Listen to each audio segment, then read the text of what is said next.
Okey, hari ini kita akan bincang set 2 kertas 2. Cikgu akan bagi jawapan. Kamu semak jawapan kamu. Okay, soalan nombor 1. Rajah 1 menunjukkan seketika kad nombor.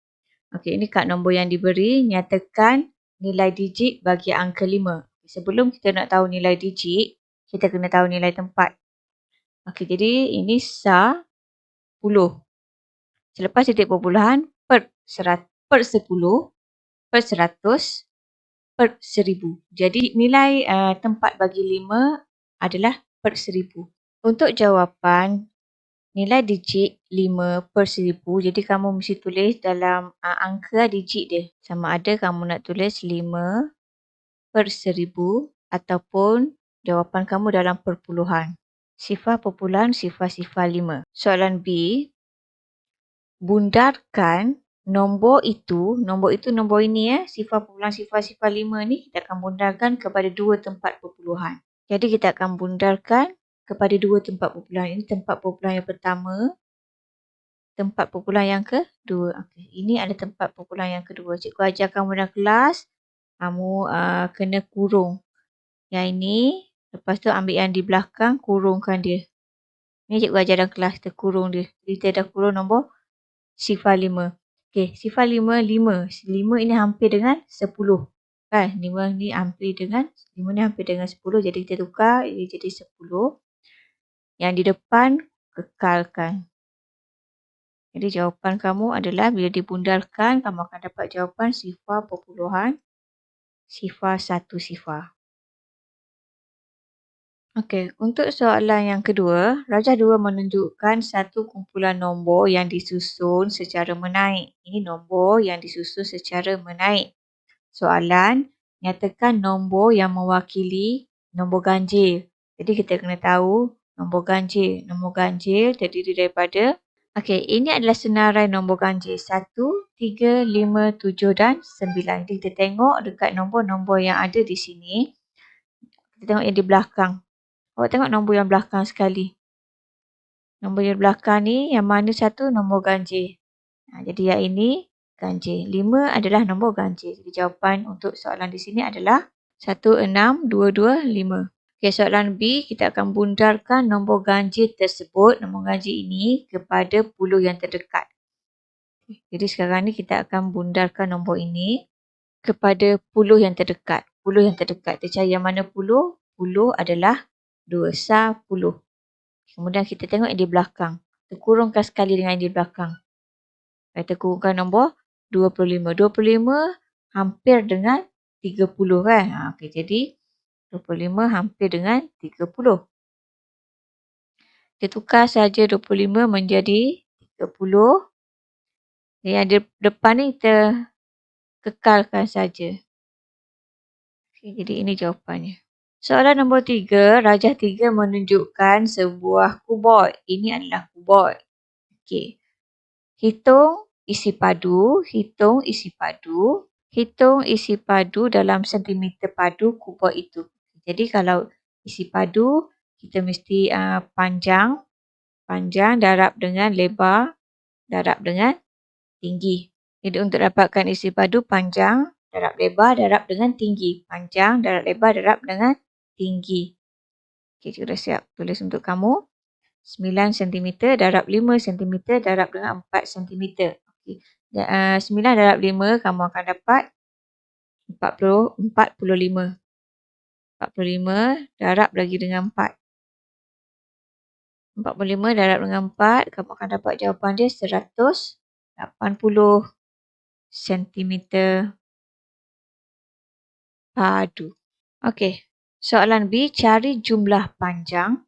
Cari jumlah panjang dalam sentimeter bagi semua sisi kubot itu. Okey, jumlah panjang. Panjang yang mana panjang? Ini panjang. Yang ini panjang. Okey, jadi panjang dia 9 cm. Ada berapa sisi kubot? Sisi kubot ada berapa? Kita tengok di sini sisi kubot termasuk yang di belakang sekali. Okey, ada berapa sisi kubot? Sisi kubot ada 1, 2, 3, 4. Sisi yang panjang Okey, sisi kubur yang panjangnya ada 4. Jadi sekarang ni 9 cm darabkan dengan 4 sisi yang ada. 9 cm darab dengan 4 sisi. Akan dapat jawapan 36 cm. Okey, markah. Kamu tulis 9 cm darab dengan 4, 1 markah. 36 cm, 1 markah. Soalan nombor 4, Raja 4 menunjukkan satu urutan nombor. Ini urutan nombornya. Kalau kamu tengok di sini 45,305, 45,505, 45,705. Kamu tengok dia makin menaik kan. Okey, makin menaik. Apa yang berbeza? 45,000 sama, yang berbeza belakang. 305, 505, 705. Dia makin menaik. Berapa yang menaik tu? Okay, nampak tak berapa yang menaik? Yang menaik, dia bertambah. Yang menaik ataupun bertambah sebanyak 200. Okey. Jadi 45,305 tambah 200 akan dapat 45,505. Tambah lagi 200 akan dapat 45,705. Jadi untuk dapatkan Y, ditambah lagi 200. 45,705 tambah 200 akan dapat jawapan dia 45,905. Okey, 1 markah. Soalan B, nyatakan nama pola nombor-nombor itu. Nama pola nombor-nombor itu. Tadi kamu tengok, cikgu dah beritahu dia menaik. Makin menaik 200, 200. Okey, jadi pola nombornya adalah menaik 200, 200. Okay, soalan nombor 5. Berikut adalah perbualan antara Noni dan ibunya. Noni, ini Noni. Umur Noni ialah 2/1/2 dekad lebih muda daripada ibu. Sekarang umur ibu 45 tahun. Okay, mari kita tengok dulu. Hubungan antara dekad dengan tahun. Satu dekad bersamaan dengan 10 tahun. Berapa umur ibu? Umur ibu adalah 45 tahun. Kalau tukar kepada dekad dan tahun, kita bahagikan dengan 10. 45 tahun ni bahagikan dengan 10. Okey, bila kamu bahagikan dengan 10, 45 bahagikan dengan 10. 45 ini 45 tahun. Bahagikan dengan 10. 40 ada dalam sifar 10 yang nombor. Yang keempat. Okay, jawapan kamu adalah, jadi umur ibu adalah 4 dekad 5 tahun. Kita tengok umur Noni. Berapa umur Noni? Umur Noni 2/1/2 dekad lebih muda. Lebih muda bermaksud kena tolak. Okey, 2/1/2 dekad adalah 2 dekad 5 tahun. Kalau tukar pada tahun, 25 tahun. Jadi umur Noni 25 tahun lebih muda daripada ibu. Soalan B, jika umur ayah Noni ialah 49 tahun, berapakah min umur mereka? Sekarang nak tahu min. Min adalah purata. Macam mana nak cari formula bagi min? Okey, kita akan cari min. Min jumlah data bahagi dengan bilangan data. Jumlah datanya kita kena tahu umur ayah. Umur ayah 49. Umur ibu 45. Dan umur Noni. Umur Noni berapa? Umur Noni 25 tahun lebih muda daripada ibu. Kalau ibu umur 45, jadi tolakkan dengan 25 tahun lebih muda daripada ibu. Jadi umur Noni adalah 20 tahun. Tambah 20 tahun. Ayah, ibu dan Noni. Bahagi dengan bilangan data ada 3. Kita tambah ketiga-tiga ni bahagikan dengan 3. 114 bahagikan dengan 3. Jawapannya adalah 38. Okey, min umur mereka adalah 38 tahun. Markah, 2 markah. Jadi kat mana markah kamu? Markah kamu di sini. Di sini 1 markah. Dan 38 ini 1 markah. Soalan C, hitung usia Noni ketika ibunya berusia 50 tahun. Ketika ibunya 50 tahun, berapa usia Noni? Jadi mesti tolak 25. 50 tolak 25 dapat 25. Jadi markahnya kamu tolak akan dapat 1 markah. Jawapan 25 tahun 1 markah. Soalan nombor 6. Waktu di bawah menunjukkan waktu Zami memancing pada setiap petang. Setiap petang. Di pukul berapa ni? Tengok jarum dia dah sampai pukul 6. Dah tentu nombor 6 belum. Jadi ini masih lagi pukul 5. Ini pukul 5.30 petang. Soalan nak dalam sistem 24 jam. Jadi kamu tambah je dengan 12. Tambah 12. Dia akan jadi sistem 24 jam. Jam, tulis jam. Ini 17.30. Banyak adalah jam 17.30. Soalan B, Zami memancing selama 1,5 jam. 1,5 jam adalah 1 jam 30 minit. Pukul berapakah dia selesai memancing? Jadi masa dia makin bertambah. Bila bertambah kena tambah. Jadi kita kena tambahkan jam 17.30 tambah dengan 1 jam 30 minit. Kita gunakan kaedah T. Okey, kita gunakan kaedah T ni. Tambah 17.30 tambah dengan masa dia memancing selama 1 jam 30 minit. Okay, kalau kamu perhatikan di sini, 60 minit. 60 minit, 1 jam 60 minit. Okay, kalau dah 60 minit, kita mesti tolak dengan 60. Sebab 1 jam 60 minit. Bila tolak 60, jam akan dapat 1 jam. Okey, yang ni tolak. Sini tambah. Okay. Jadi ini jawapan yang kamu akan dapat. Jam 19. Markah, 2 markah. Kamu tambah di sini 1 markah. Kamu dapat jawapan ini 1 markah. Kalau kamu jawab dalam bentuk dalam sistem 12 jam pun betul. Soalan nombor 7. Rajah 5 menunjukkan 3 keping kad yang sama saiz. Setiap kad itu masing-masing dibahagi kepada bahagian yang sama besar. Jadi A. Hitung jumlah pecahan bahagian yang berlorek daripada ketiga-tiga kad itu. Dia tengok kawasan yang berlorek. Jadi untuk kad A, kawasan berlorek ini adalah 1/2. Kad B, 1/3.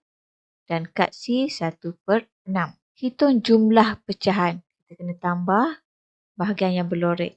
Jadi 1/2. 1/2 tambah 1/3 tambah 1/6. Samakan penyebut. Tengok penyebut dia tak sama. 2, 3 dengan 6. Jadi kita kena samakan penyebut. Awak buat CV2, buat CV3, buat CV6. Nombor apa yang sama? Nombor 6 yang sama. Jadi 2 darab 3 sama dengan 6. Atas ikut darab 3. 1 darab 3, 3. Tambah. 3 darab 2, 6. Atas ikut darab 2. 1 darab 2, 2. Tambah. 6 darab 1, 6. Atas ikut darab 1. 1 darab 1, 1. Okey. 3 tambah 2, 5. 5 tambah 1, 6. Jadi 6 dengan 6. 6/6. 6/6 sama juga dengan 1. Okey. Mana nak dapat markah? Markah yang kamu buat ini, kamu akan dapat 1 markah.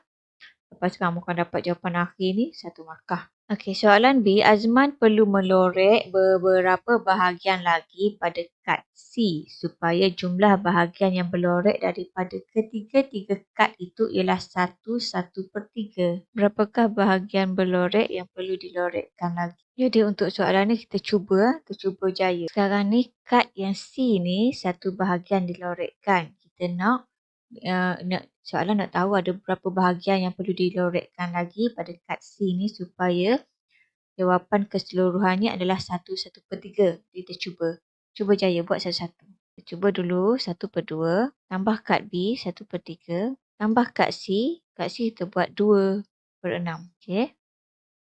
Samakan penyebut 6.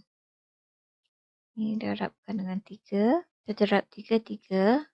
Tambah 3 darab 2, 6.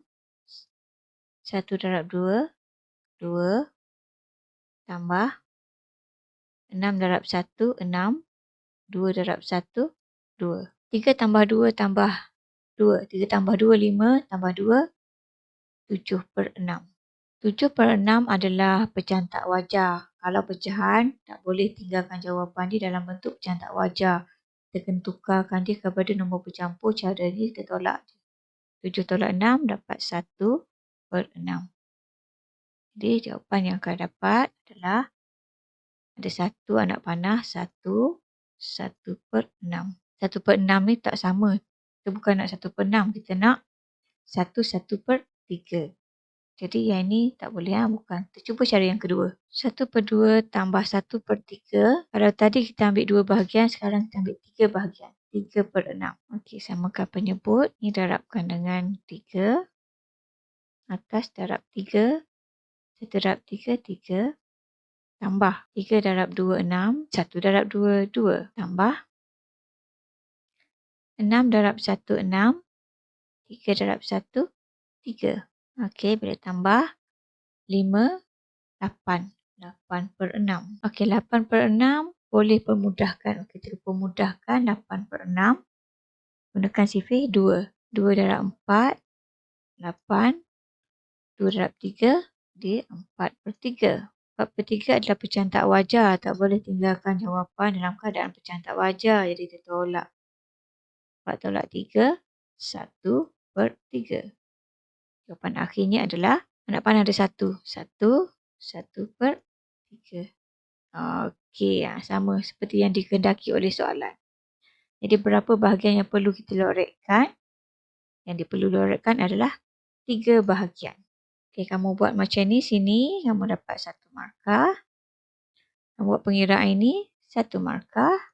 Kamu tulis jawapan ini 1 markah. Soalan nombor 8, jadual 1 menunjukkan peratusan kad yang terdapat dalam sebuah kotak. Kad merah 45%, biru tak tahu berapa peratus, hijau 25%. Soalan A, hitung peratusan kad biru. Jadi kita nak tahu berapa kad biru ni. Kalau peratusan ni bermaksud 100%. Jadi 100% tolak yang merah 45%. Tolak yang hijau 25%. Kita akan dapat jawapan yang biru. Jadi yang biru adalah 30%. Soalan B, jumlah kad hijau ialah 55 keping. Mona berkongsi semua kad tersebut secara sama banyak dengan adiknya. Berapakah jumlah kad yang adiknya dapat? Sekarang ni dia beritahu yang hijau ni 55 keping. Mona berkongsi semua kad. Kita tahu ke berapa semua kad? Tahu kan? Okey. Jadi semua kad-kad itu dikongsi sama banyak dengan adiknya. 25% kita akan darabkan dengan jumlah keseluruhannya. Jumlah keseluruhan kita tak tahu. Jadi yang tak tahu itu adalah Anu. Sama dengan yang hijau. Yang hijau tadi berapa? 55. Okey, ini ayat matematik yang perlu kamu buat. 55 ni hijau. Ini maklumat yang diberi.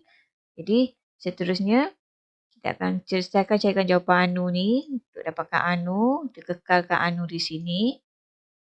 55 kekalkan juga. Lepas itu kita bawa yang ini 25/100 darab ni bawa ke sini. Okey, darab akan tukar jadi bahagi.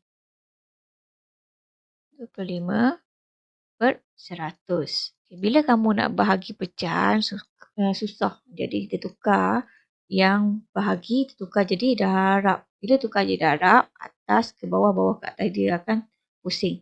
100/25. Dia akan jadi gitu. Kita akan terbalikkan 100 dengan 25 tu.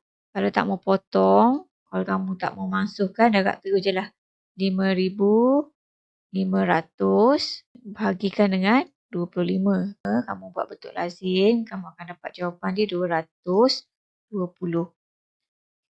220 ni jumlah guli kesemuanya. 220 ni kena bahagikan pula dengan 2 sebab Mona dibahagikan dengan adik dia berdua. Bahagikan dengan 2. Dapat jawapan 110. Markah. Markah, kamu buat ayat matematik ni dapat 1 markah. Kamu buat pengiraan sampai 220 ni 1 markah. Kemudian kamu bahagi dengan 2 dapat 1 markah.